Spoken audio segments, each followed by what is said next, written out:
Gimana kabarnya? Sehat? Sehat, Bu. Oke, baik.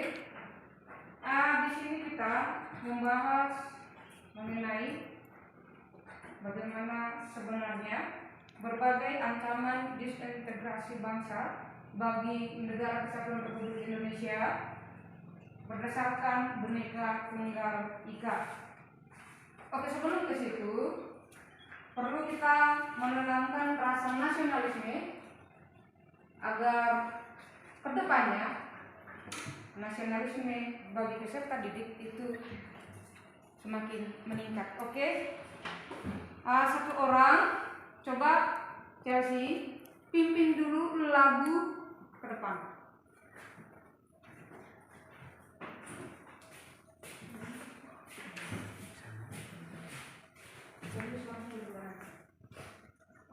Mari kita nyanyi.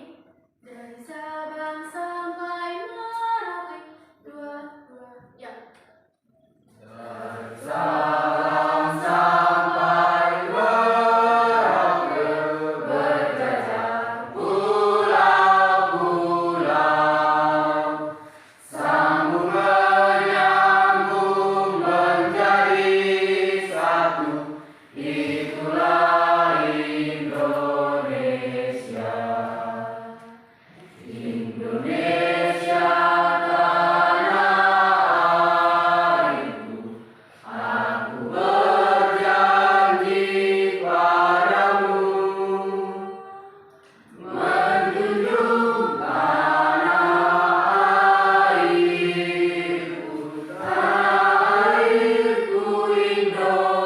Indonesia. Kita berhenti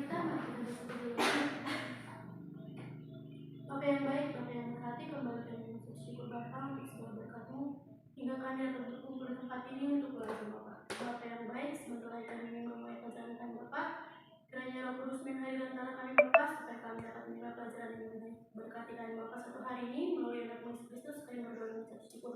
Amin. Terima kasih untuk Chelsea. Oke, baik.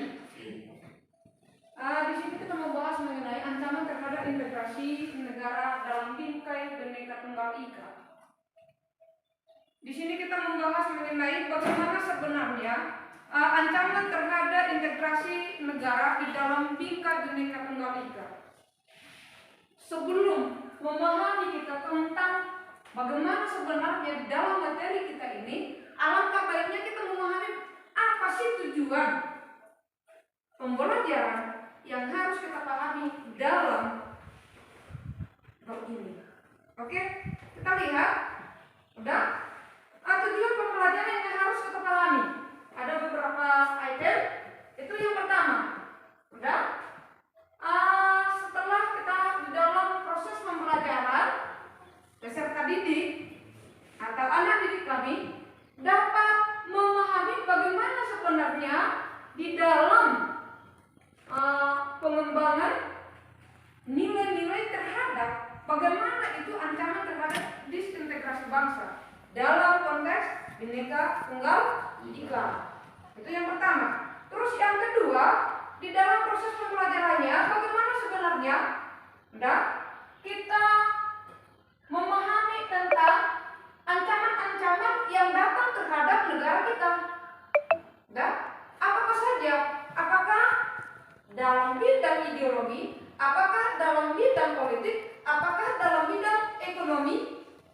Di sini akan kita pahami bagaimana yang sebenarnya ancaman-ancaman di dalam disintegrasi bangsa. Oke, kita lanjut lagi yang berikutnya. Peserta didik dapat menjelaskan apa itu makna daripada disintegrasi bangsa. Dan dapat mendemonstrasikan bagaimana yang sebenarnya disintegrasi bangsa itu di dalam berbagai ancaman-ancaman yang terjadi terhadap bangsa kita sendiri, yaitu Negara Kesatuan Republik Indonesia. Udah? Nah itu tujuan yang harus kita pahami. Selain itu lagi harus kita lihat lagi, bagaimana sebenarnya ancaman-ancaman atau kasus-kasus yang harus kita pahami di dalam berbagai ancaman, baik itu terhadap ekonomi. Nah, itulah yang harus kita pahami di dalam pembelajaran kita tentang ancaman terhadap disintegrasi bangsa dalam bingkai Bhinneka Tunggal Ika. Nah, oke, kita lanjut. Di dalam pemahaman tentang tujuan daripada pembelajaran tadi ada kriteria yang harus kita pahami. Kriteria ketuntasan minimal yang harus kita pahami itu ada sekitar 73. Nah, kalau dia 73 berarti dia sudah tuntas terhadap kriteria ketuntasan minimal. Dari 73 sampai dengan ke 100, nah, di situ kita buat pengayaan. Nah, tetapi ketika di bawah dari 73 itu maka harus kita lakukan remedial. Nah, harus dilakukan remedial terhadap peserta didik. Nah, itu tidak boleh, yang tidak tuntas itu cuman begitu saja, harus kita lakukan remedial. Nah, itu ketuntasan yang harus kita pahami. Oke. Nah, sebelum kita lanjut ke dalam kegiatan ini, di minggu kemarin, di situ kita sudah membahas di dalam bab yang keempat. Sebelum kita lanjut ke bab yang kelima ini ya, mengenai ancaman integrasi bangsa dalam Bhinneka Tunggal Ika.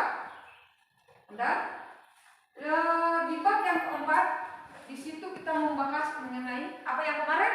Dinamika peran Indonesia dalam perdamaian dunia. Iya, dinamika peran Indonesia dalam perdamaian dunia. Nah, yang di minggu kemarin di dalam dinamika perdamaian dunia. Berarti kita memahami bagaimana sebenarnya peran Indonesia dalam konteks perdamaian dunia. Baik itu dalam bidang apa? Undang-undang Dasar Negara Republik Indonesia, kan di situ di alinea keempat dikatakan apa? Nah, kemudian daripada itu, kan di alinea keempat yang mengatakan apa? Indonesia ikut di dalam perdamaian dunia. Iya kan? Itu di Undang-Undang Dasar Negara Republik Indonesia tahun 1945. Nah, di dalam pembukaan itu jelas bahwa peran Indonesia itu di dalam perdamaian dunia. Paham di situ? Paham. Oke, itu yang kemarin berarti paham ya. Di bab 4 itu sudah dipahami. Nah, sekarang kita masuk ke pada bab yang kelima.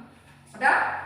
Di bab yang kelima ini di sini kita membahas mengenai beberapa aspek. Sudah? Ada aspek yang harus kita pahami. Yang pertama kita lihat, dalam aspek atau sebab-sebab ini, lihat di sini.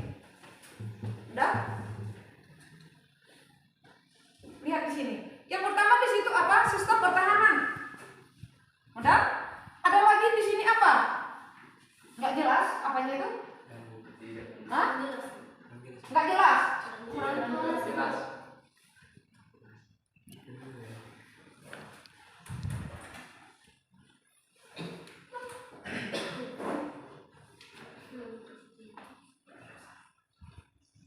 Udah?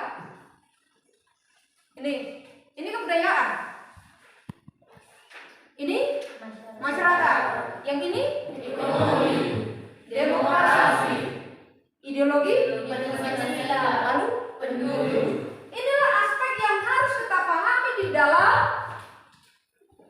ini berbagai ancaman integrasi terhadap bangsa Indonesia dalam konteks Bhinneka Tunggal Ika. Kita lihat dulu. Udah?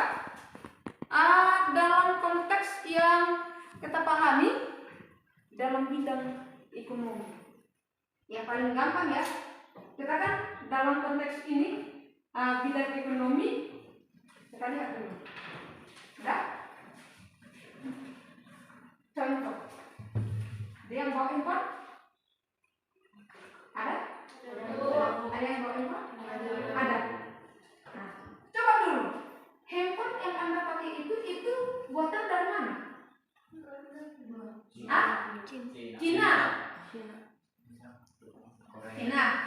Jepang, Korea, iya kan?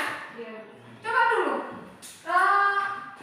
teknologi yang kau pakai itu buatan Indonesia. Apa yang dapat Anda pakai? Dalam konteks ini dengan ekonomi ya, dengan apa? Perkembangan teknologi. Apa yang bisa kau pakai? Ada nggak? Ada.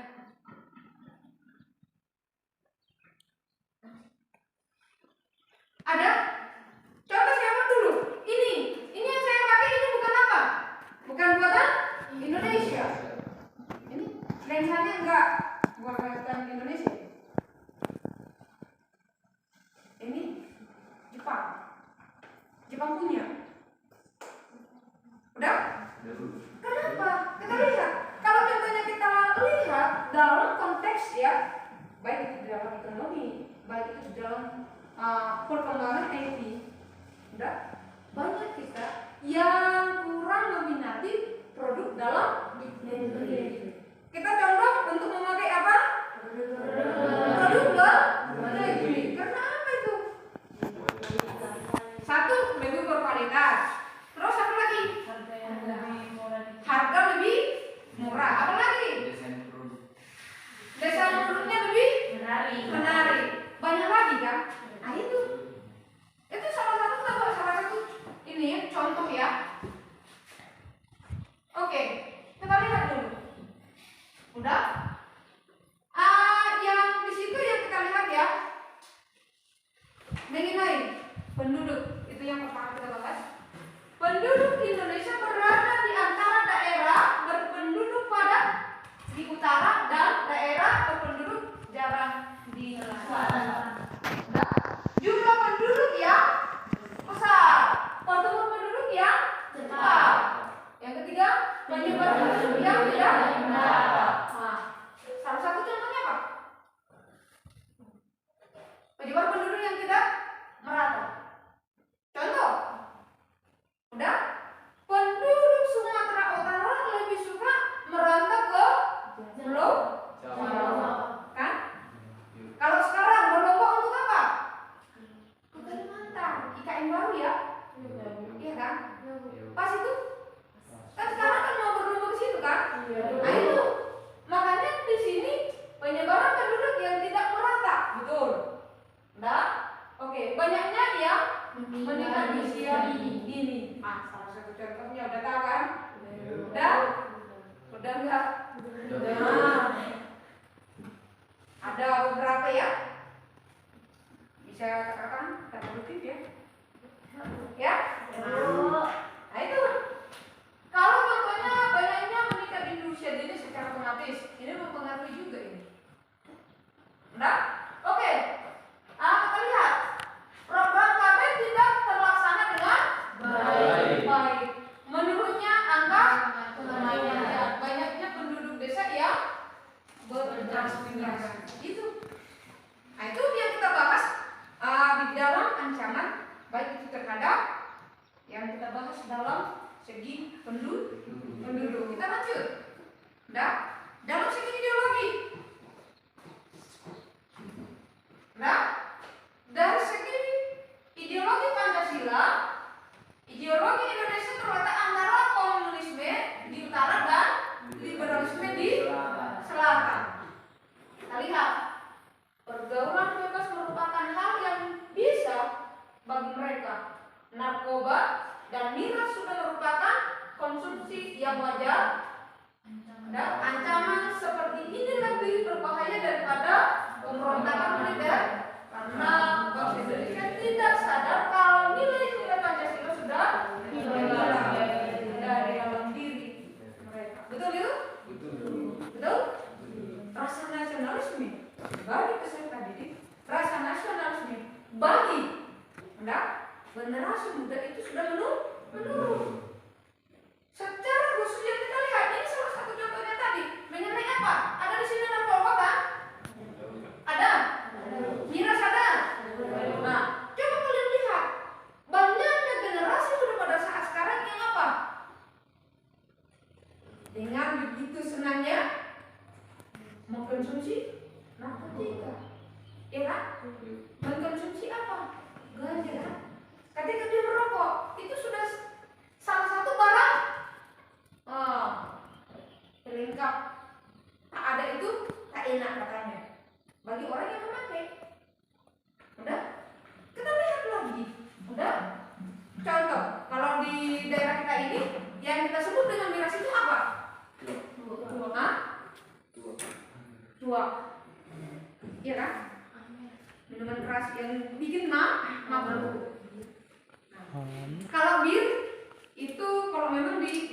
apalagi dengan ini ya, kawannya apa kampungan ini ya. Enggak, itu yang buat mabuk. Nah itu miras, salah satu contohnya miras ya. Kita lihat banyak generasi muda yang condong lebih memati. Oke, kita lanjut. Udah? Sebelum nanti kita ke PD ya. Oke, ini masuk kita ke demokrasi. Demokrasi Pancasila berada di antara demokrasi rakyat di utara dan demokrasi liberal di selatan. Fenomena populisme di Indonesia sengaja dimanfaatkan oleh kelompok-kelompok politik maupun kelompok agama yang ingin berkuasa. Ini dalam pelaksanaan demokrasi. Sering itu sering. Udah ada hal-hal tertentu untuk mencapai suatu tujuan dengan cara mencoba menghalalkan berbagai cara. Nah itu. Oke, kita lanjut. Udah, dalam segi ekonomi. Udah, kita lihat. Dalam segi ekonomi Indonesia berada di antara sistem ekonomi sosialis di utara dan sistem ekonomi kapitalis di selatan. Biasanya karena globalisasi ekonomi kurang globalisasi ekonomi dari negara lain, sumber daya yang ada di dalam negeri jadi tergerus dan tergantikan oleh barang-barang dari luar negeri. Nah, itu salah satu contoh yang tadi ya, yang kita buat. Contohnya apa? Yang tadi ya. Masyarakat Indonesia lebih memilih untuk memakai produk luar negeri dibandingkan produk dalam negeri. Oke, paham sampai di situ? Paham. Oke, kita lanjutkan ya. Nah, sebelum dalam sistem pertahanan. Lihat, dalam sistem pertahanan. Di dalam sistem pertahanan, keamanan Indonesia berada di antara sistem pertahanan kontinental di utara dan sistem pertahanan maritim di barat. Udah? Kita lihat. Udah? Di dalam sistem pertahanannya, dalam konteks pertahanan yang kemarin, terkadang banyak ini negara-negara yang ingin mencoba merebut batas wilayah negara Indonesia. Termasuk siapa yang pernah ya menonton tentang berita yang diganti atau digeser batas wilayah antara Indonesia dengan Malaysia yang ada di Peranakan. Siapa masih ingin mengingat itu? Menggeser patoknya.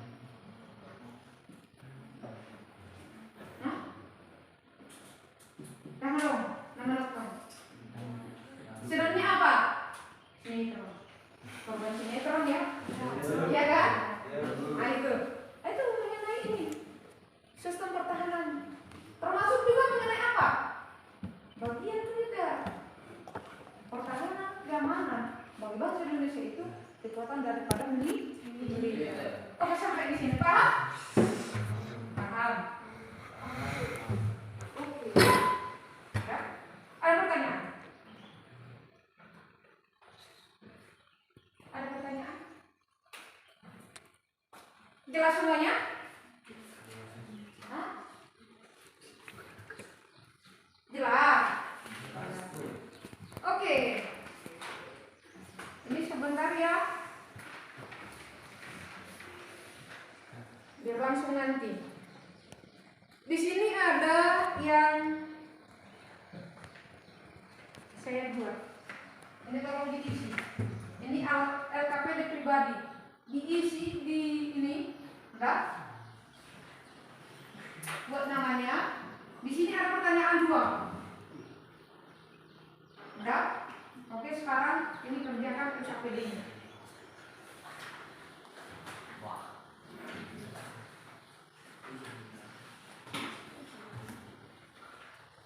Jadi kan udah paham kan? Oke. Nih.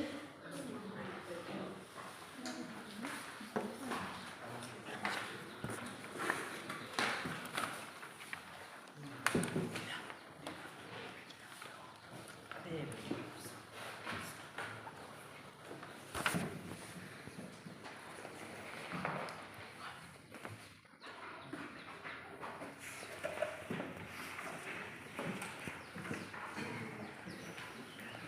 Oke, kerjakan.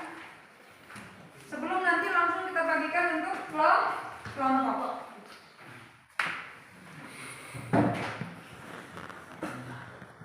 Tulis namanya.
Sudah selesai? Belum.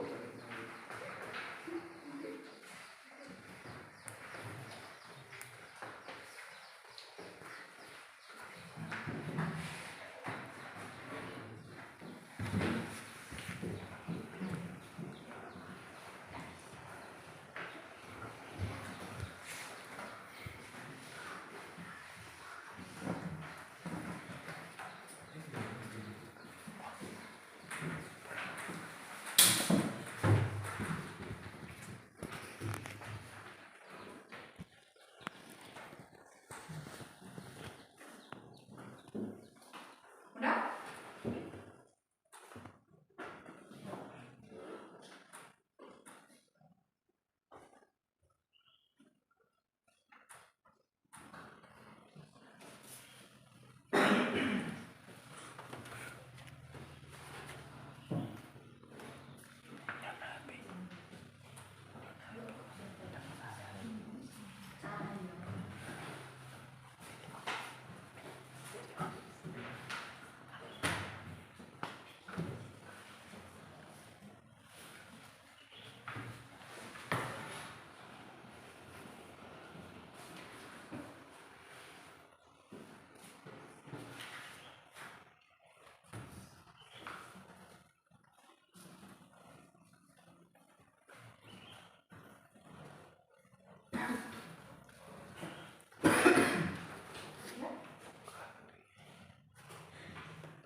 Udah selesai?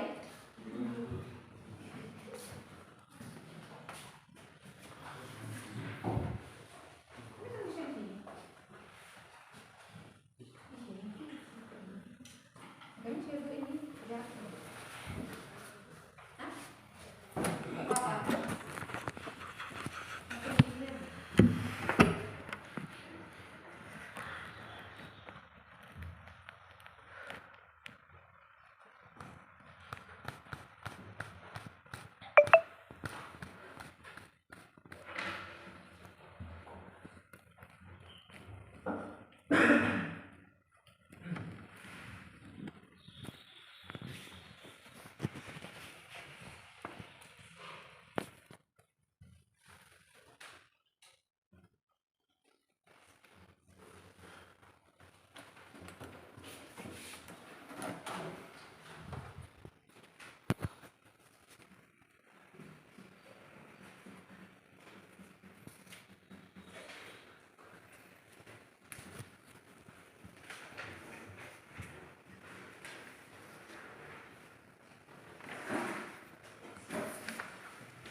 waktu untuk mengerjakan.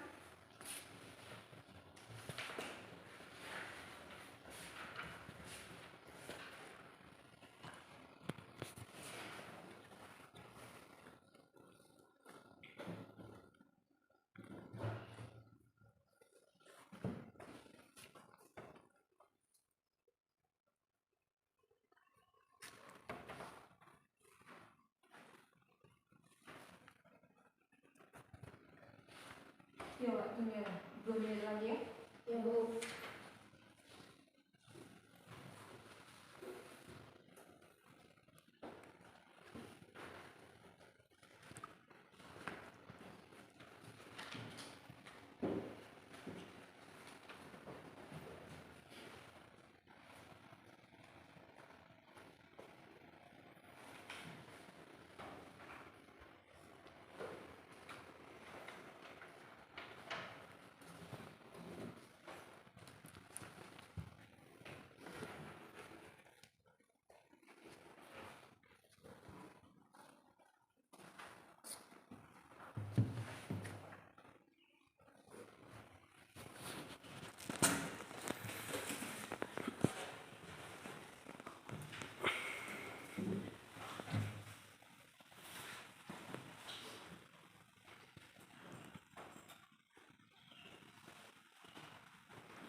Udah selesai?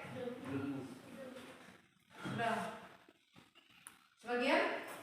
Belum.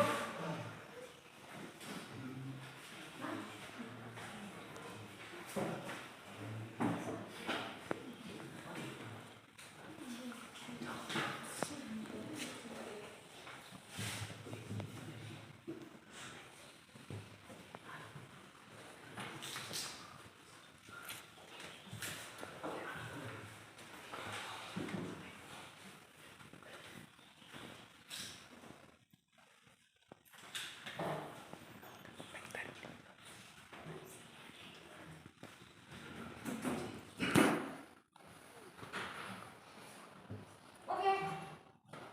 Udah? Waktunya sudah habis. Udah selesai. Sudah. Itu yang paling susah udah? Udah belum? Udah?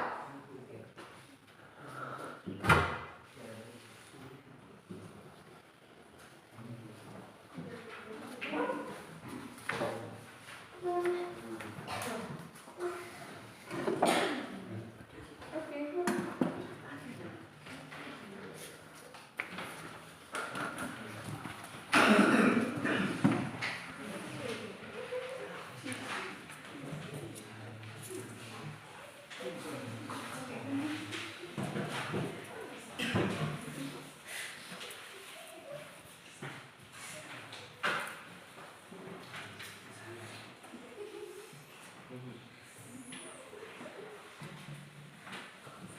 Udah?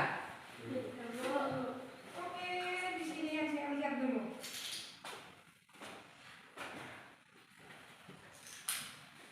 Bagaimana kesantan di dalam bidang pertahanan dan keamanan yang paling mengangkat mencari? Nah, jawaban di sini kan titik warga negara pasar dan motif serta dalam usaha pertahanan dan keamanan negara. Usaha pertahanan dan keamanan negara dilaksanakan melalui sistem pertahanan dan keamanan rakyat beserta oleh TNI dan Polri.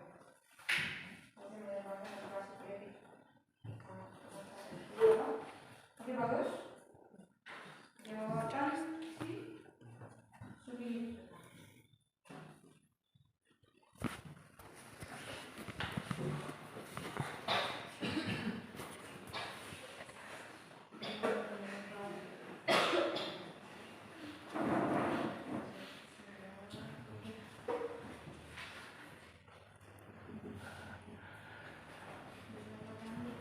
Sistem pertahanan dan keamanan.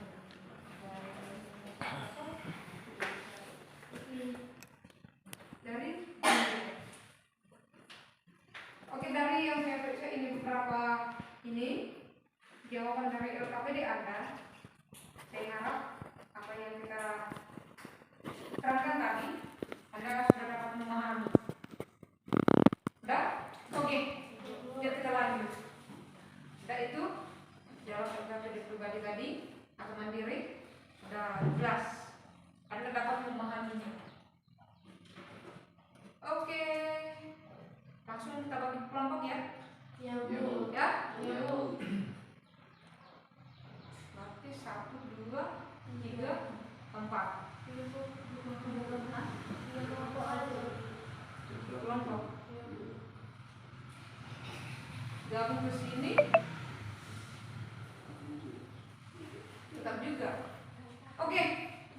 3 kelompok. Carikanlah kelompoknya. Ini 1 kelompok. Ya kan? Ini 1 kelompok.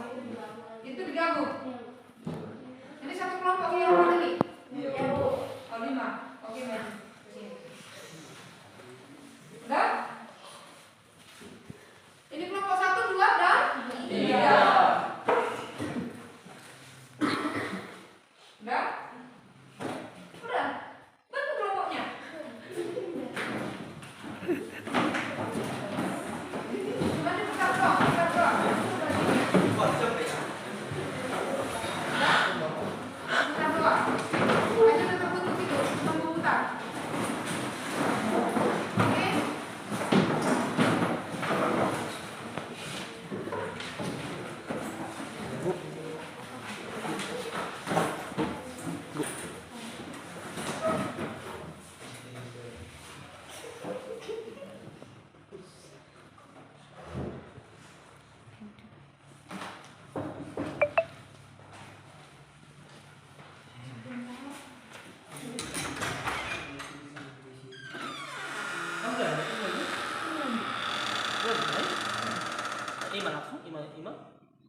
Ibu tahu. Mana lanjutnya itu sih di pertengahan? Masih harus juga beda.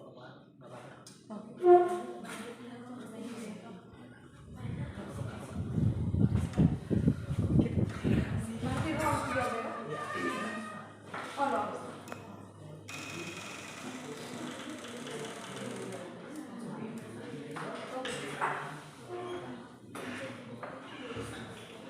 Oke? Pegang dulu sedikit. Ini kelompok 1, 2, 3. Ya kan? Ya, Bu. 1, 2, 3. Oke. Di kelompok ini untuk LKPD kelompok 1. Ya? Oke, untuk kelompok 2.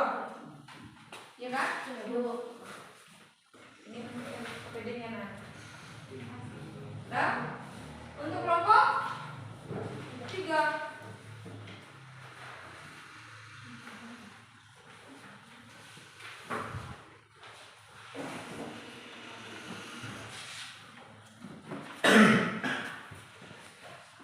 Ini untuk kelompok 3.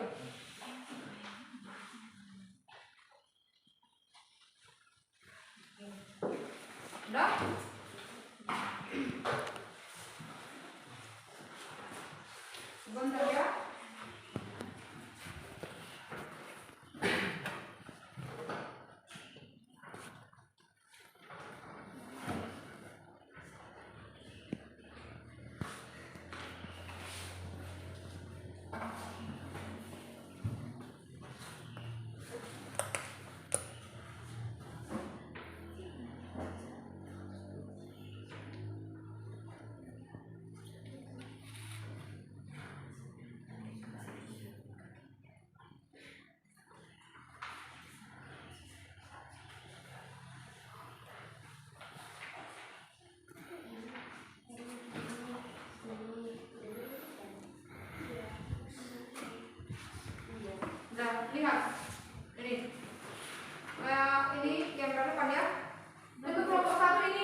ideologinya, narkoba, PKN ya. Ini yang harus dibahas. Oke, kerjakan di kelompok 1. Dan itu yang kalian bahas di situ. Oke? Untuk kelompok 2, lihat di kelompok 2 di situ. Udah? Sudah, Bu. Itu kelompok 2.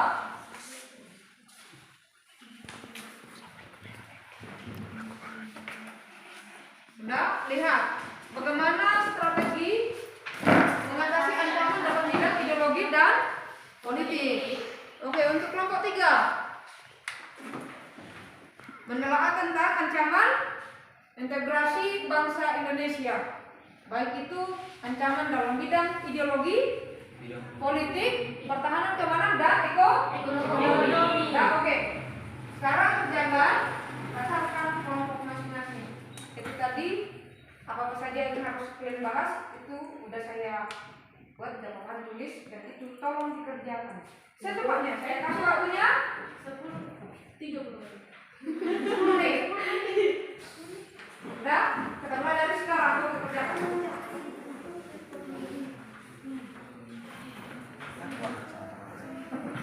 Sebelum ini udah langsung ya. Langsung time nanti. Oke, cepat Pak.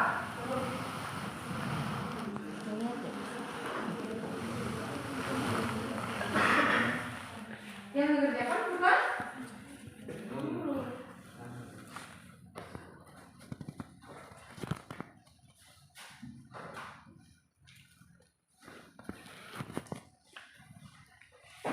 Dah?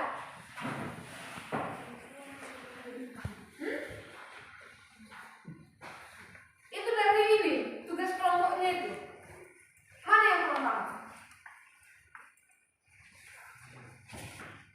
Hah? Coba lihat di dalam buku paketnya ada itu. Oke, sudah kerjakan.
Oke? Lanjut gitu?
Udah?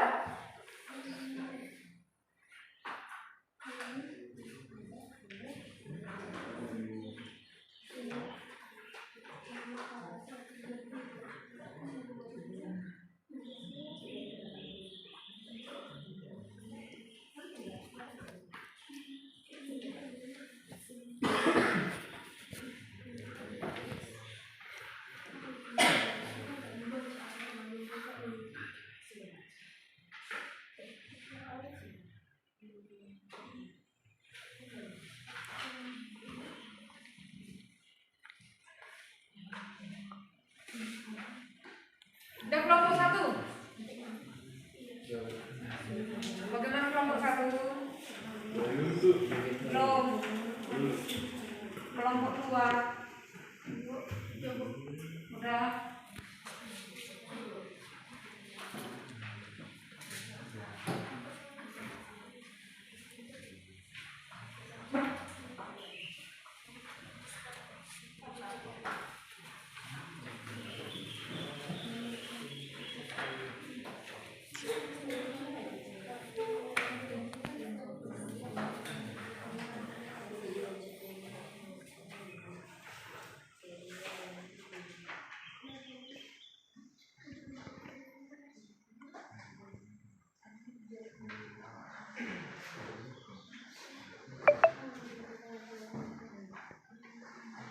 Oke?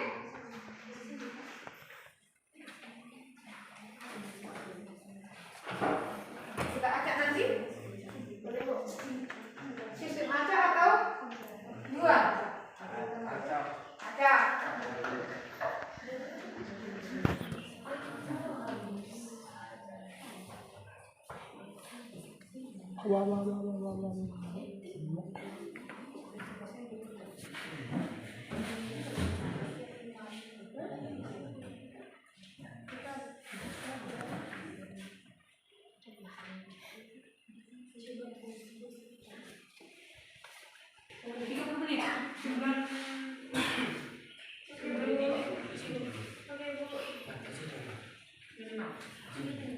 Udah? Udah Bu.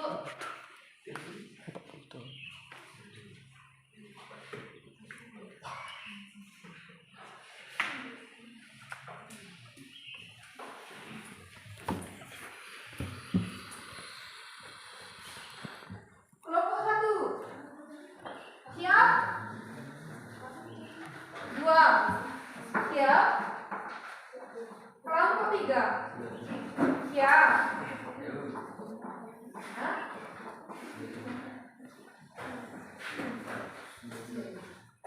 Siap.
Udah?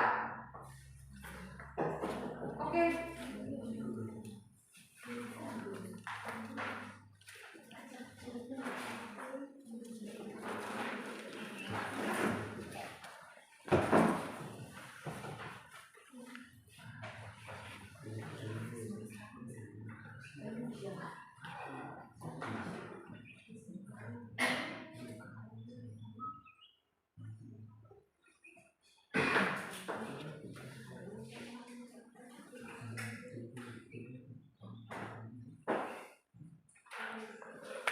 Oke, waktunya untuk mengerjakan.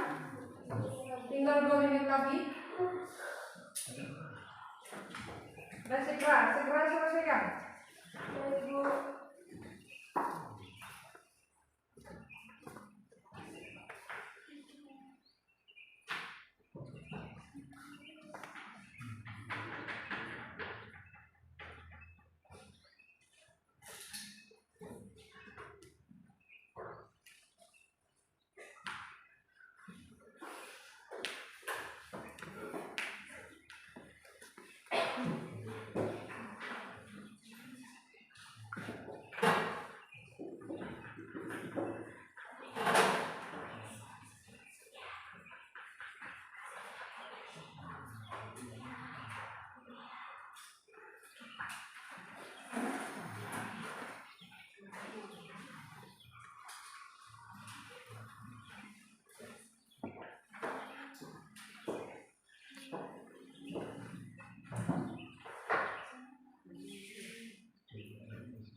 Nah, oke. Lalu kita anggap sudah selesai. Itu lihat.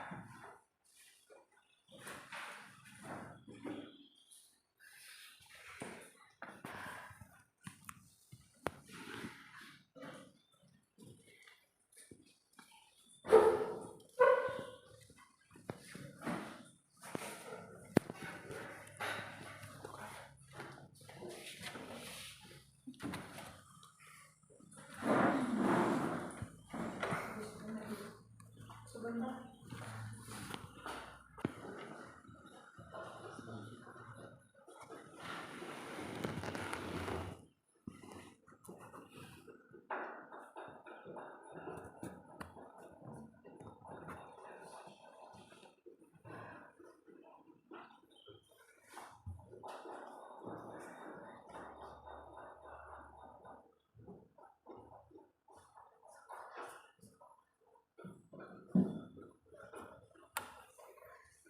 Halo, assalamualaikum warahmatullahi wabarakatuh. Ketemu nggak?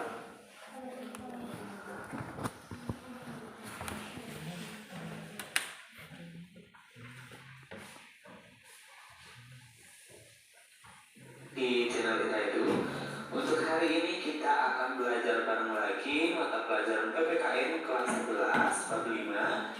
Adapun judul besarnya di bab 5 tentang mewaspadai ancaman terhadap kedudukan negara Kesatuan Republik Indonesia.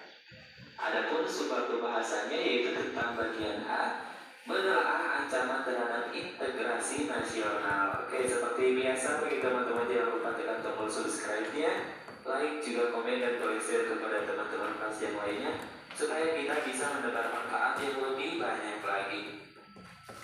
Oke, adapun pembahasannya dalam video ini yang pertama adalah tentang ancaman di bidang ideologi, yang kedua adalah ancaman di bidang politik, yang ketiga adalah ancaman di bidang ekonomi, yang keempat adalah ancaman di bidang sosial budaya, dan yang terakhir adalah ancaman di bidang pertahanan dan keamanan. Oke, sebelum kepada ancaman di bidang ideologi, perlu kita ketahui bahwasanya dalam membangun integrasi nasional bangsa Indonesia selalu dihadapkan oleh ancaman, tantangan, hambatan, dan gangguan. Sekali lagi, dalam membangun integrasi nasional bangsa Indonesia selalu dihadapkan pada ancaman, tantangan, hambatan, dan gangguan. Oke, di sini pembahasannya tentang ancaman, di mana ancaman di bidang ideologi. Nah, ancaman di bidang ideologi itu apa saja? Di mana salah satu ancaman dalam bidang ideologi yaitu adalah komunisme. Di mana komunisme ini merupakan salah satu ancaman terhadap ideologi Pancasila. 1, 2, 3. Dimas, sampein tolong dong, Dimas. Dimas.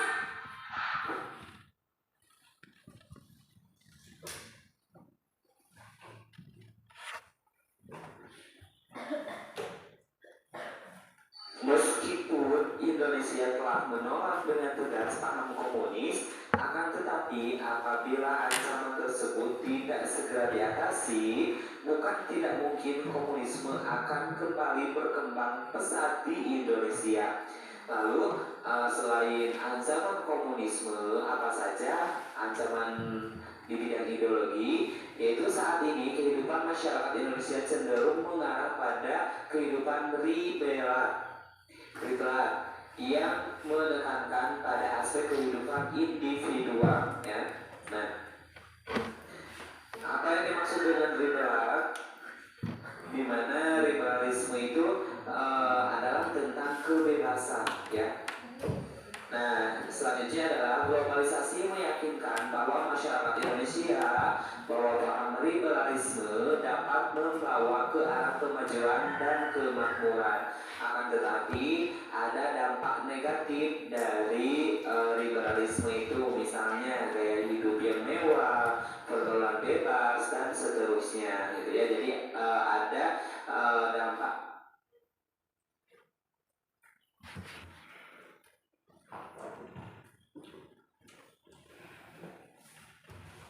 negatif selain bahwa menuju ke arah kemajuan dan kemakmuran, ternyata banyak negatif yang akan kita dapatkan, dan sudah kita rasakan. Salah satunya adalah gaya hidup yang mewah atau konsumtif gitu ya, terus juga pergaulan yang bebas dan seterusnya.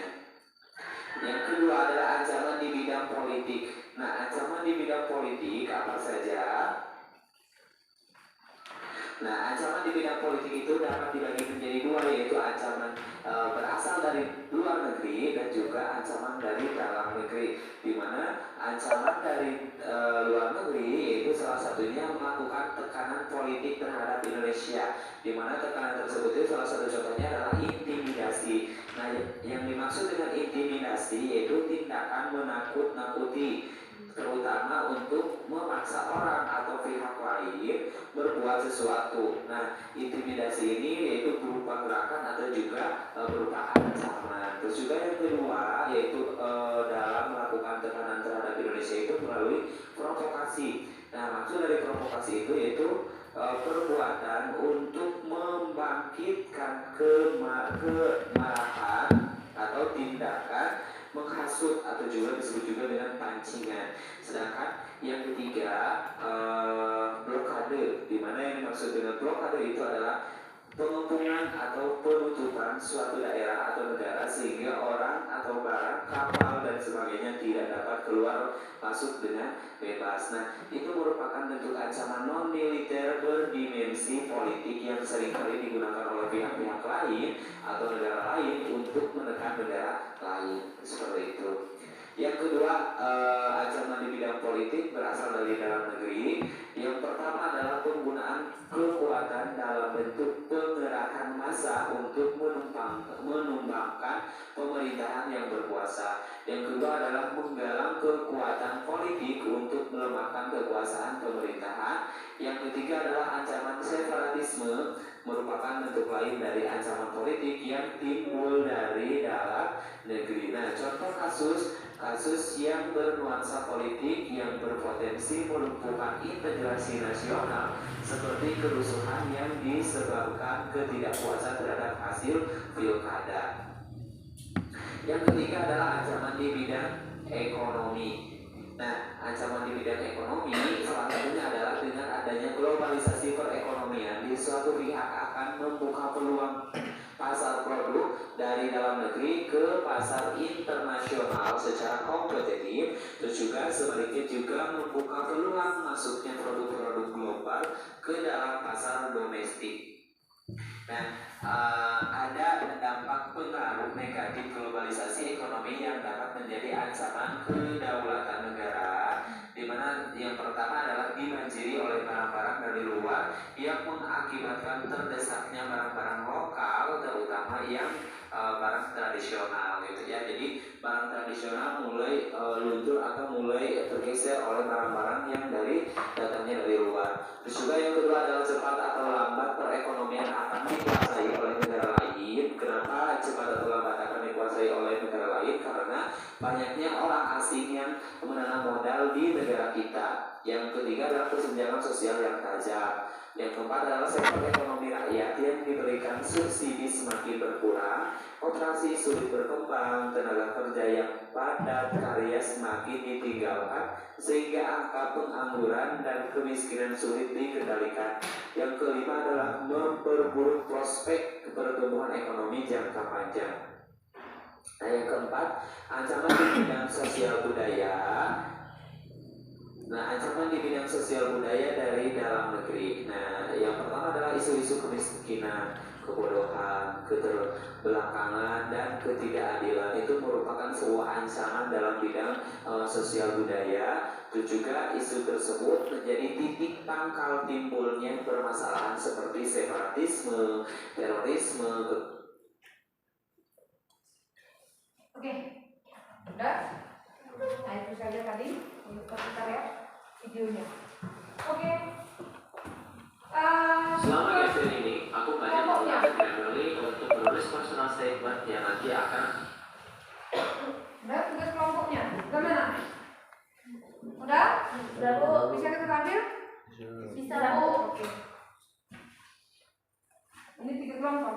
Kelompok yang mana yang duluan? 1, 2, atau 3? 2. Oke, kelompok 2. Oke, kelompok 2 yang 2. Oke, silakan ke depan. Kelompok 2.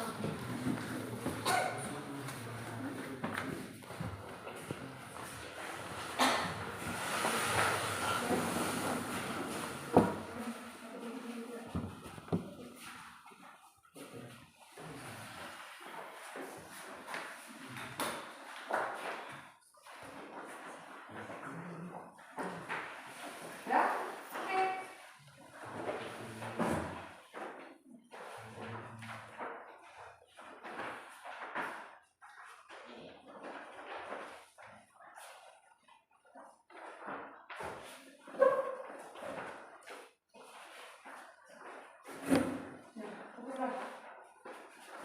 Selamat pagi teman-teman semua. Di sini kami dari kelompok 2 akan menampilkan hasil diskusi kami tentang ancaman terhadap integrasi nasional. Sebelum kita melangkah lebih jauh lagi, sebaiknya kita tahu apa itu definisi dari ancaman. Apa itu ancaman? Ancaman adalah setiap usaha dan kegiatan dalam negeri maupun luar negeri yang dinilai membahayakan kedaulatan negara, keutuhan wilayah negara, dan keselamatan segenap bangsa.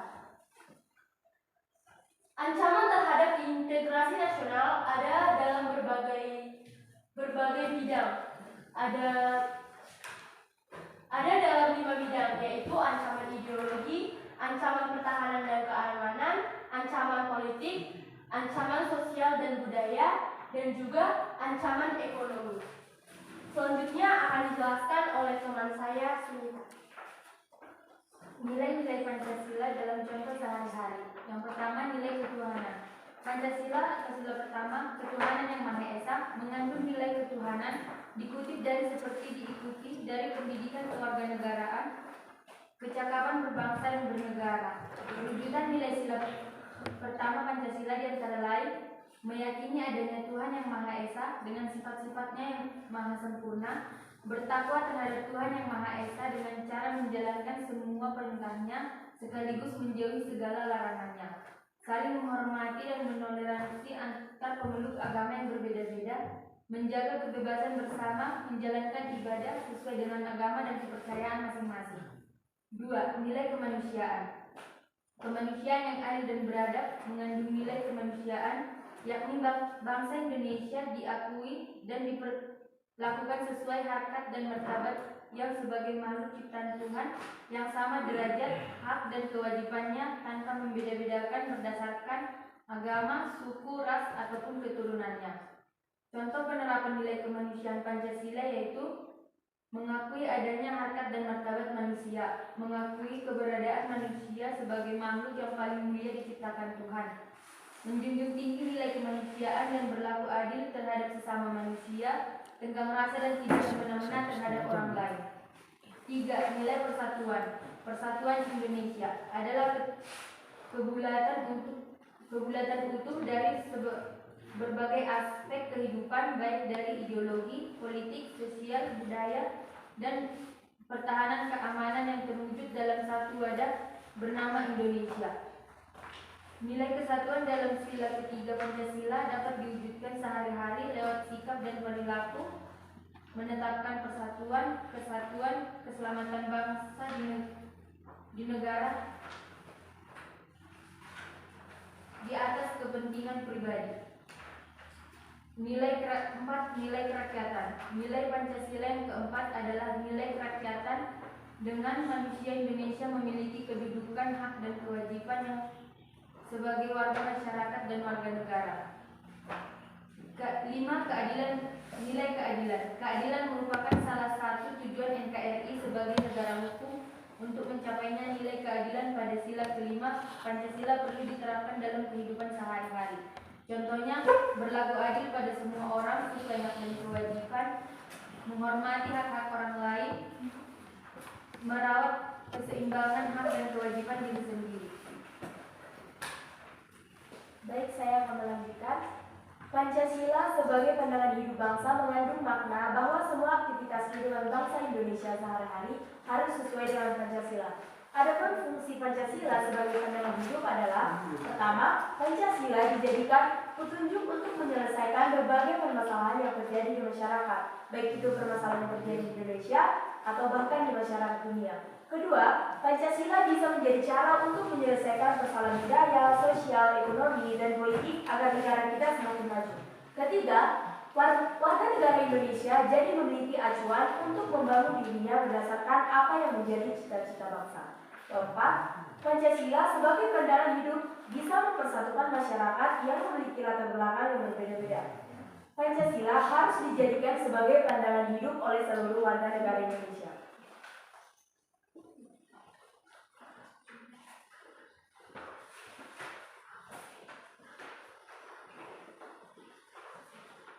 Yang ketiga, fungsi Pancasila. Fungsi Pancasila yang tidak kalah penting selanjutnya adalah sebagai sumber dari segala sumber hukum. Dalam hal ini, Pancasila dijadikan sebagai acuan atau pedoman dasar bagi berbagai hukum dan peraturan lain yang berlaku di Indonesia. Dalam hal ini, Raslan Saleh menyebarkan fungsi Pancasila sebagai sumber dari segala sumber hukum adalah yang pertama, sebagai ideologi hukum Indonesia. Yang kedua, kumpulan nilai-nilai yang harus berada di belakang keseluruhan hukum Indonesia. Yang ketiga, azas-azas yang harus diikuti sebagai petunjuk dalam mengadakan pilihan hukum di Indonesia. Dan yang keempat, sebagai suatu pernyataan dari nilai kejiwaan dan keinginan bangsa Indonesia. Nah, setelah mengetahui berbagai fungsi Pancasila bagi kehidupan bangsa Indonesia, maka perlu kita ketahui pula kedudukan dari Pancasila. Dikatakan Pancasila sebagai kaidah pokok negara atau fundamental norma, yaitu norma yang menjadi dasar dalam pembentukan konstitusi. Selain itu, Pancasila sebagai fundamental norma diletakkan sebagai dasar azas dalam mendirikan negara, sehingga keberadaannya bersifat kuat dan tidak dapat diubah. Jika isi dan nilai-nilai yang terkandung dalam Pancasila diubah, sama dengan mengubah dasar negara. Jika dasar negara berubah secara otomatis, maka tujuan negara yang dirumuskan oleh penjaga dan penyelidik Pancasila wajib dilakukan oleh seluruh masyarakat Indonesia. Bukan hanya itu, setiap masyarakat juga harus dapat mengamalkan nilai-nilai Pancasila dalam kehidupan sehari-hari, baik dalam kehidupan berkeluarga, bermasyarakat, berbangsa, dan bernegara. Nah, sekian hasil presentasi dari kelompok kami. Jika ada teman-teman yang ingin mengajukan pertanyaan atau saran, kami memberikan waktu dan kesempatan. Atas waktu dan kesempatannya, saya perwakilan dari kelompok 1 yang bernama Tenaga ingin bertanya, yaitu cara mewujudkan tiap-tiap nilai Pancasila dalam kehidupan sehari-hari itu bagaimana? Tolong dijelaskan. Mohon diulang sekali lagi pertanyaannya. Cara mewujudkan tiap-tiap nilai Pancasila dalam kehidupan sehari-hari. Yang masuk.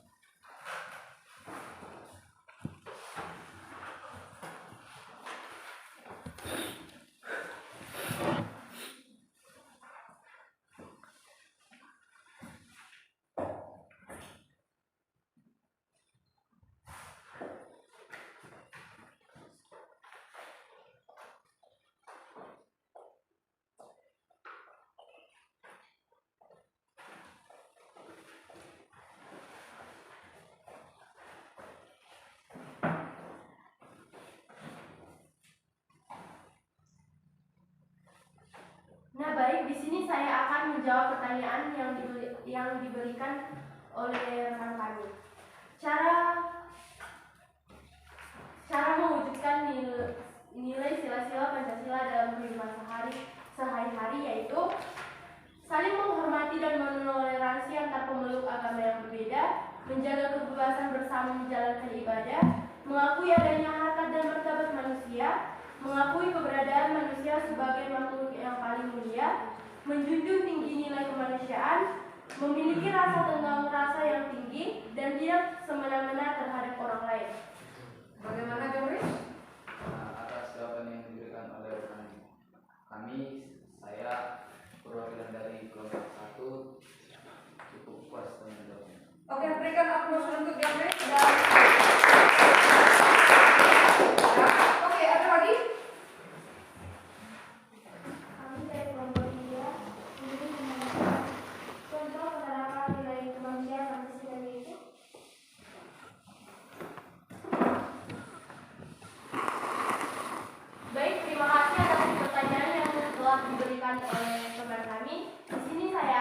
menjawab pertanyaannya. Contoh penerapan nilai kemanusiaan Pancasila yaitu menjunjung tinggi nilai kemanusiaan, berlaku adil terhadap sesama manusia, tidak semena-mena terhadap orang lain, mengakui adanya harkat dan martabat manusia. Oke, bagaimana? Hasilnya soal 5 kali. Oke, berikan aplaus untuk. Oke, baik, masih ada lagi?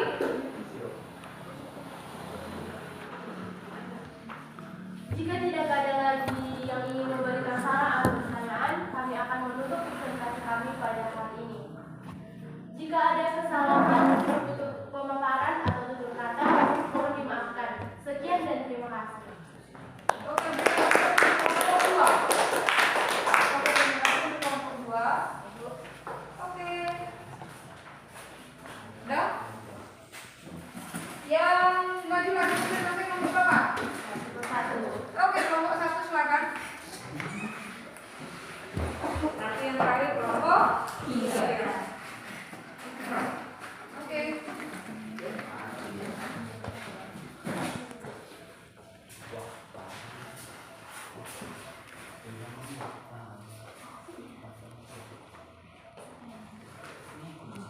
Shalom saudara semua. Shalom. Kami dari kelompok 1 ingin membahas yaitu dari ancaman bidang tekanan dan keamanan yang paling mengancam negari dalam bagian pengertian ideologi bangsa, narkoba, dan lain-lain. Pengertian ideologi bangsa. Ideologi adalah sejumlah doktrin, kepercayaan, dan simbol-simbol sekelompok masyarakat atau bangsa menjadi pegangan dan pedoman karya atau perjuangan untuk mencapai tujuan masyarakat atau bangsa. Setiap negara memerlukan ideologi agar dapat berdiri dengan kokoh dan mengetahui dengan jelas arah dan tujuan yang ingin dicapai.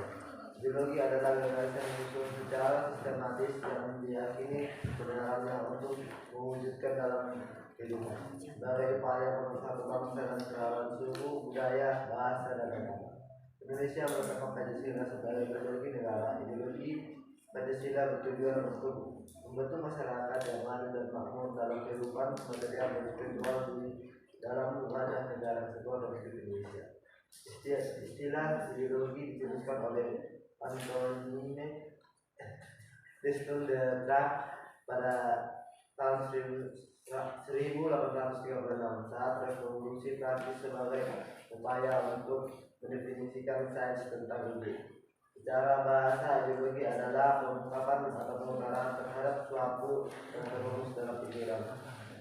Adventement, kemampuan suatu ideologi tergantung pada rangkaian nilai yang dikandungnya yang dapat menolong serta menjamin segala aspirasi hidup dan kehidupan manusia, baik sebagai personal maupun sebagai anggota masyarakat.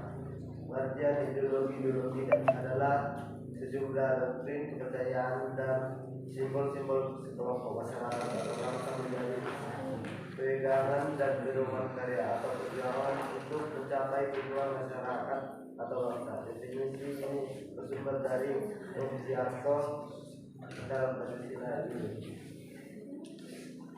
Ciri-ciri ideologi adalah ideologi mempunyai derajat yang tinggi sebagai nilai hidup kebangsaan kenegaraan. Ideologi mewujudkan suatu azas kehewanian, pandangan dunia, pandangan hidup, pegangan hidup yang dipelihara, dikembangkan, diamalkan.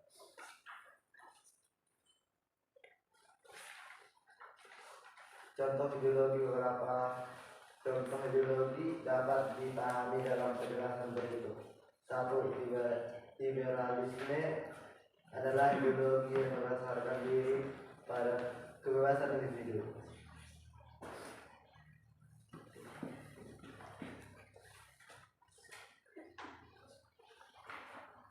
Demikian hasil presentasi dari kami kelompok 1. Jika ada teman-teman kami yang ingin menyampaikan pertanyaan, waktu dan tempat kami persilakan. Oke. Udah ada yang ini memberikan pertanyaan kepada kelompok 1? Kami dari kelompok 2 ingin bertanya, siapakah tokoh yang mencetuskan istilah ideologi dan tahun berapakah itu? Terima kasih. Nah, dalam hasil persentase yang kami sampaikan ada saudara Dina yang menyatakan. Dan tokoh yang mencetuskan istilah ideologi tersebut adalah Antoine de Tracy. Itu dicetus pada tahun 1754 sampai 1836 saat revolusi Prancis sebagai upaya untuk mendefinisikan sains tentang ide. Baiklah, terima kasih untuk jawaban yang sudah diberikan.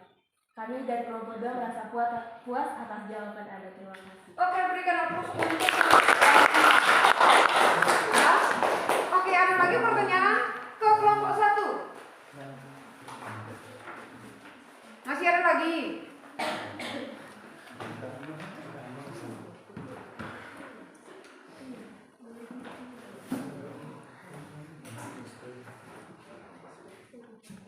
Baik, saya dari kelompok 3 ingin mengajukan sebuah pertanyaan untuk kelompok 1, yaitu menurut Francis Bacon, pengertian ideologi bisa disebutkan sekali lagi apa tadi pengertiannya?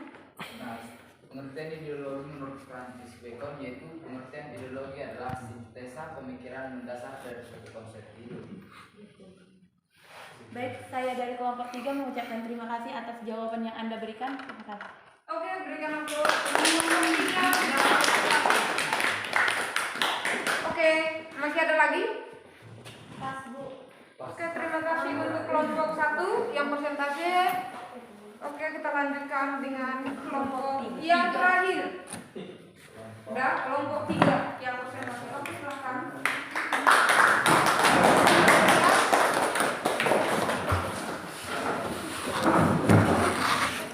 Bujuk bisa dong.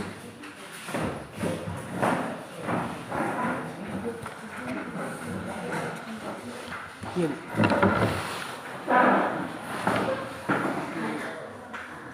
Enggak kelihatan.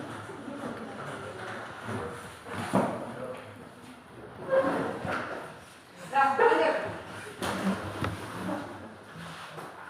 Oke, silakan. Shalom, selamat pagi semuanya. Shalom, selamat Shalom, selamat pagi. pagi. Kami dari kelompok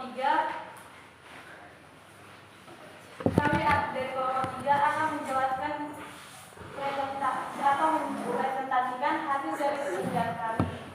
Saya sebagai Minnesota Barat sebagai moderator dari kelompok ini. Nah, sebelum memulainya, kami akan memperkenalkan dulu. Silakan teman-teman saya memperkenalkan diri masing-masing. Pertama, nama saya Irma. Saya dapat dibuka, saya kalau dulu. Nah, di sini sudah tersedia poster. Di sini saya akan menjelaskan ancaman-ancaman apa saja dan berupa contohnya dalam bidang politik, pertahanan keamanan dan bidang ekonomi. Nah, contohnya di sini yaitu dalam bidang ekonomi, ketergantungan terhadap produk asing, daya asing saing dan kinerja ekonomi yang belum baik. Cara penanganannya yaitu penataan sistem ekonomi nasional yang sehat dan berdaya saing. Berikutnya yaitu ancaman dalam bidang politik. Nah, contohnya yaitu PRRI atau Pemestaan Gerakan Anti Ajis dan juga Republik Maluku Selatan. Cara penanganannya yaitu pendekatan ke dalam, membangun dan menataan sistem politik dalam negeri yang sehat dan dinamis dalam kenerjaan Bhinneka Tunggal Ika, dan juga pendekatan keluar, mendinamisasikan strategi diplomatik politik luar negeri dengan membangun kerjasama dan saling percaya dengan negara-negara lain. Yang berikutnya yaitu pertahanan dan keamanan. Contohnya yaitu pemberontakan bersenjata dan juga spionasi, ancaman keamanan laut dan udara, konflik komunal, dan pencurian kekayaan alam. Cara penanganannya yaitu menempatkan TNI sebagai komponen utama pertahanan dan menjaga persatuan dan kesatuan antar sesama. Nah, kami akan membahas tentang ancaman integrasi bangsa, yaitu ancaman dalam bidang ideologi, ancaman politik, bidang pertahanan keamanan, dan bidang ekonomi yang dijelaskan oleh teman saya. Sebelum kita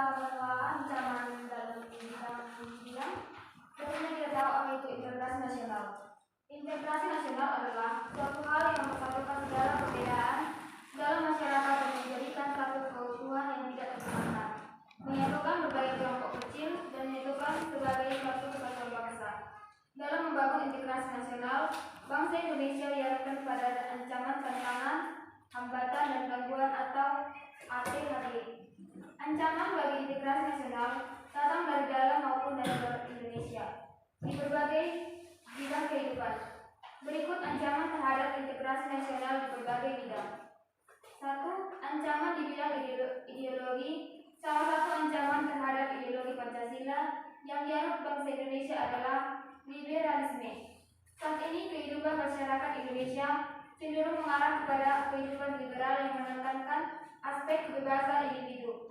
Liberalisme menjadi salah satu akibat era globalisasi. Globalisasi mampu meyakinkan masyarakat Indonesia bahwa liberalisme dapat membawa manusia ke arah kemajuan dan kemakmuran, sehingga mengaruhi bangsa Indonesia menerapkan paham liberalisme.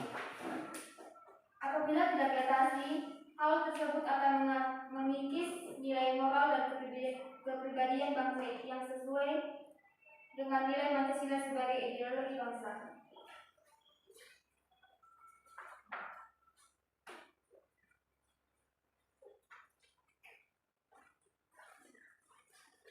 Nasional ancaman di bidang politik. Ancaman di bidang politik dapat bersumber dari luar negeri maupun dalam negeri. Ancaman dari luar negeri dilakukan melalui tekanan politik terhadap Indonesia, intimidasi, provokasi, dan blokade politik merupakan bentuk ancaman non-militer berdimensi politik yang dilakukan pihak tertentu untuk aneka suatu negara. Ancaman dari dalam negeri dapat berupa penggunaan kekuatan dalam bentuk pengalaman massa untuk membungkam pemerintah yang berkuasa. Bentuk lain adalah menggalang kekuatan politik untuk melemahkan kekuasaan pemerintah. Selain itu, ada ancaman yang dapat dilakukan dengan pola perjuangan politik tanpa senjata untuk menarik simpati masyarakat internasional.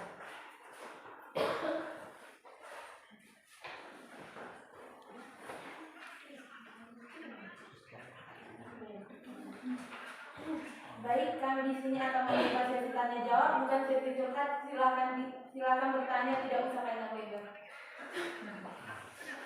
Ya, udah langsung dibahas. Gak usah panjang lebar. Silakan. Oke, lanjut.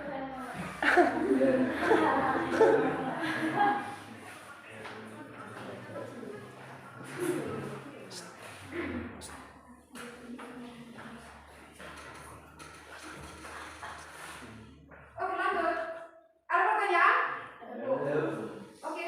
Perkenalkan, nama saya Rizko Sanggala. Saya tertarik pada kelompok 3.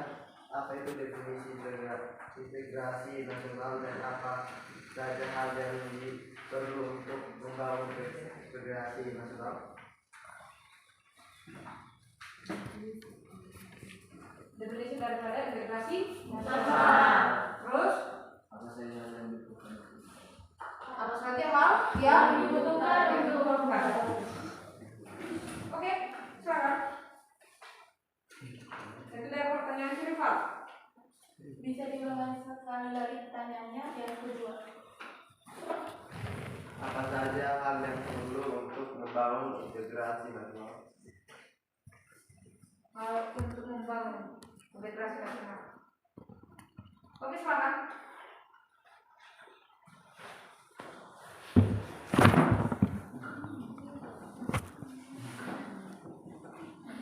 Oke. Dalam membangun integrasi nasional, bangsa Indonesia dihadapkan pada ancaman, tantangan, hambatan, dan gangguan atau ATAC.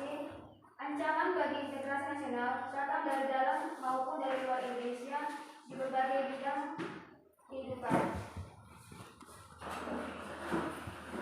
Terima kasih kepada kelompok 3. Kami dari kelompok 1 masa puas dan jawab. Oke, berikan aplaus untuk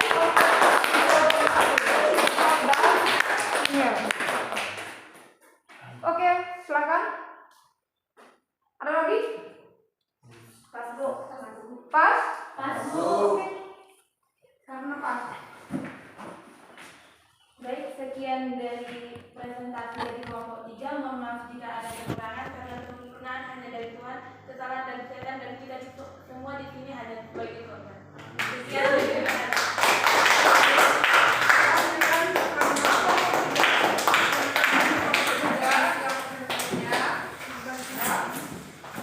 Berarti tadi yang membawa posternya itu cuma dua kelompok ya?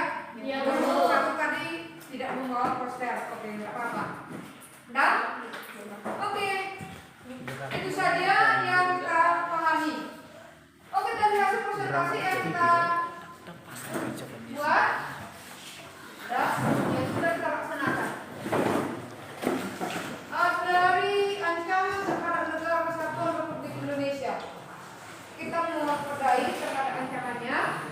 Oke, hal-hal apa saja yang Anda pahami dari hasil presentasi yang kita buat tadi? Kita ingin membuat menarik kesimpulan ya. Dari pemahaman beliau, kita membuat menarik kesimpulan. Oke, siapa yang bisa? Oke, silakan. Ancaman yang dihadapi oleh bangsa Indonesia dalam membangun integrasi nasional tidak hanya bersifat militer, tetapi ancaman non-militer pun tidak kalah bahayanya. Oleh karena itu, diperlukan strategi pertahanan non-militer yang tidak kalah hebat dengan strategi untuk mengatasi ancaman militer. Strategi pertahanan non-militer merupakan segala usaha untuk mempertahankan kedaulatan negara, keutuhan wilayah negara kesatuan Republik Indonesia, dan keselamatan segenap bangsa dari ancaman ideologi, politik, ekonomi, sosial, budaya, keamanan, teknologi, informasi, komunikasi, keselamatan umum, dan hukum. Oke, udah. Terima kasih untuk Cindy dari pemahamannya tadi mengenai hasil presentasi. Udah, berarti udah dapat dipahami. Oke, siapa lagi yang bisa? Oke, lanjut. Dalam membangun integrasi nasional, bangsa Indonesia telah dihadapkan pada A3HG, yaitu ancaman merupakan suatu hal atau usaha yang bersifat mengubah dan merombak kebijakan yang dilakukan secara komersial, kriminal, serta politik. Yang kedua yaitu tantangan, merupakan suatu hal atau usaha yang bertujuan atau bersifat menggugah kemampuan. Yang ketiga yaitu hambatan, merupakan suatu hal atau usaha berasal dari diri sendiri yang bertujuan untuk melemahkan atau menghalangi secara tidak konvensional. Yang keempat yaitu gangguan, merupakan usaha dari luar yang bertujuan melemahkan atau menghalangi secara tidak konvensional. Oke, udah. Dari presentasi tadi, udah. Beberapa di antara kalian sudah dapat memahami mengenai bagaimana yang sebenarnya dalam berbagai ancaman terhadap integrasi nasional, baik itu berdasarkan dari kebinekaan tunggal ika bagi bangsa Indonesia. Dalam Bhinneka Tunggal Ika itu, di situ kan biarpun berbeda-beda tetap satu jua. Udah, walaupun berbeda suku, walaupun berbeda agama, tetapi satu tujuan kita apa? Menjadikan negara kesatuan Republik Indonesia itu menjadi negara yang utuh, harga mati. Udah, negara Indonesia itu negara yang bersatu, tidak bisa dirongrong oleh orang lain atau bangsa lain. Udah, karena memang asasnya adalah Pancasila. Udah, asasnya Pancasila. Udah, dari sila yang pertama ketuhanan yang Maha Esa. Udah, dari ketuhanan yang Maha Esa ini di sini dipersatukan. Walaupun untuk apa? Udah, agama yang diakui di Indonesia tetap. Udah, solid. Tidak ada yang berantem berbaur dengan apa? Agama. Ya. Contoh, kita buat salah satu. Ini baru kita melewati apa? Natalan kan? Tahu. Di Natalan itu bagaimana? Saling menopang. Coba, mungkin di antara kalian ada yang menonton ya di televisi. Bagaimana yang sebenarnya? Ada juga, udah kawan kita yang agama Muslim itu menopang atau mengikuti bagaimana yang sebenarnya dalam tata cara agama yang kita lakukan dalam merayakan hari Natal. menyambut kelahiran Tuhan Yesus. Dah, lanjut. Di situ kan jelas beberapa agama yang diakui di Indonesia itu saling memberikan masukan, dah, saling menopang semuanya. Itu menandakan bahwa kita itu bangsa Indonesia itu adalah satu, dipersatukan melalui Pancasila. Dah, dalam kebinekaan walaupun berbeda-beda tetap satu jiwa. Nah itu, dah, oke, paham sampai di situ? Paham, Bu. Paham. Oke. Coba dulu.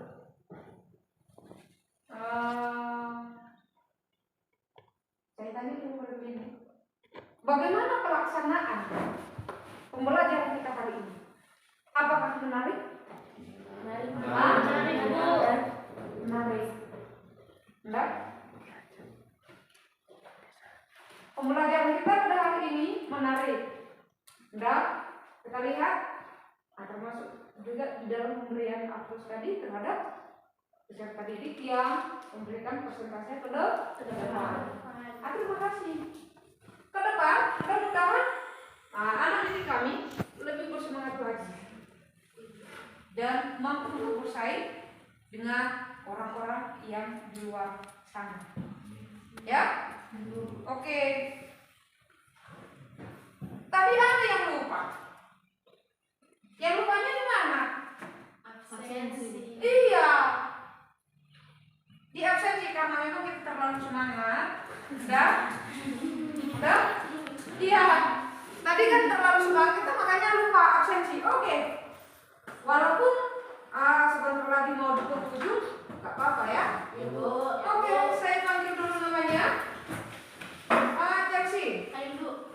Cindy. Hadir, Bu. Dina. Hadir, Bu. Elba. Firma. Hadir, Bu. Franz. Imelda. Hadir, Bu. Yomris. Marvinsa. Regilva. Rivaldi. Polri. Sunita. Reza Paldi. Berarti semuanya ha? Terima kasih ya. Sudah bisa bergabung dengan kita pada hari ini. Oke. Udah, karena sudah hampir.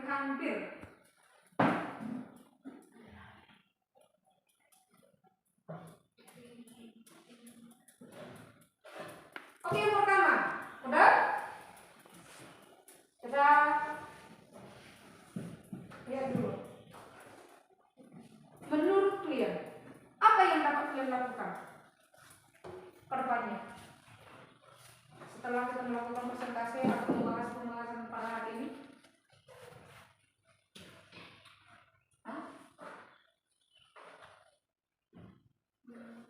Ada nggak kelebihan yang kalian raih?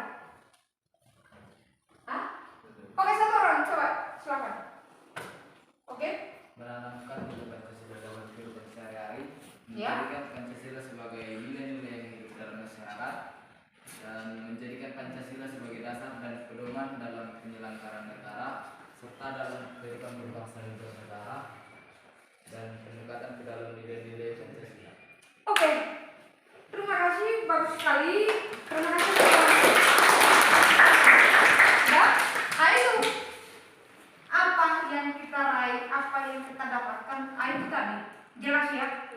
Udah? Berarti di antaranya sudah memahami. Oke. Udah? Untuk tugas. Udah? Untuk tugas coba dulu. Udah? Lihat di halaman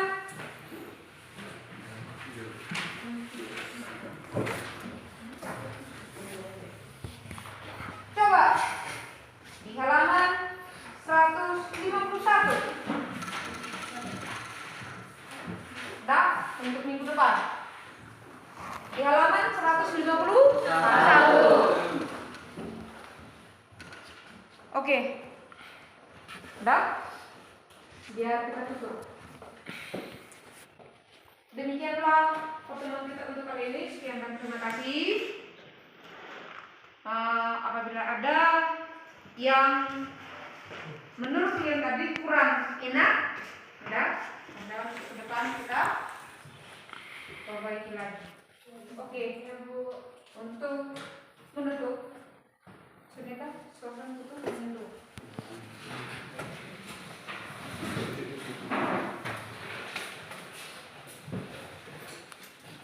Kita berdoa hari pertama kita berdoa. Allah Bapa yang berkata di dalam kerajaan surga, segala pujian syukur kami panjatkan kehadiratmu ya Bapa, di mana atas berkat-Mu hingga kami dapat berkumpul di ruangan ini ya Bapa. Ya Bapa, kami telah selesai melaksanakan kegiatan belajar mengajar kami. Kiranya berkatilah kami, buatlah pelajaran yang kami terima dari ibu guru kami menjadi pedoman bagi kami ya Bapa. Bapa, sebentar kami pulang ke rumah kami masing-masing, kiranya berkatilah kami perjalanan ya Bapa. Bapa, kami anak-anak yang tidak pernah luput dari dosa, kiranya hapuslah dosa kesalahan kami agar tidak terhalang berkat dan cinta kasih-Mu. Kami hanya berdoa melalui putra-Mu, Juru Selamat kami yang hidup. Amin.